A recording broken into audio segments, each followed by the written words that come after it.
Hi everyone! Magandang buhay! So ayan, papunta tayo ng Rangayan at ito po ay late upload na po nung ano pa po ito, summer pa po ito. So gusto ko lang i-share sa inyo na kapag kami ay pumupunta ng Rangayan at meron kaming ministry doon, sa bukid po kami dumadaan. So alam nyo na, ang Science City of Muñoz ay puro bukid po dito at ang mga tanim nila dito ay palayan. Ayan, pupunta tayo niya ng Rangayan na mga bandang alas 9 po ng umaga. Yan po ang oras ng aming Bible study doon at katirika na po ng araw niyan. So umaga pa lang talagang makikita mo na ang init-init na po talaga ng ating paligid. Pero bago tayo pumunta doon, so tayo ay dumaan muna sa isang tindahan na may halo-halo dahil yung ating boss ay nauhaw. So ayan, kailangan niya pong uminom ng maraming tubig, lalo na ng mga panahon na yan na tag-init dahil madali pong ma-dehydrate ang mga tao.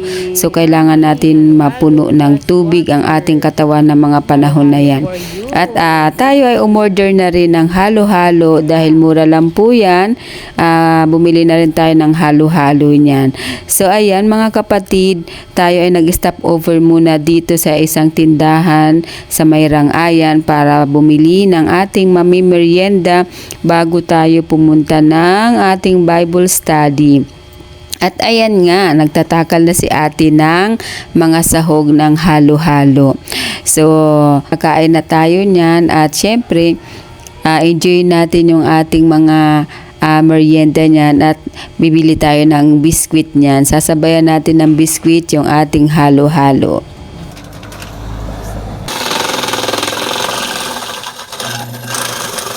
Bilis ng ano.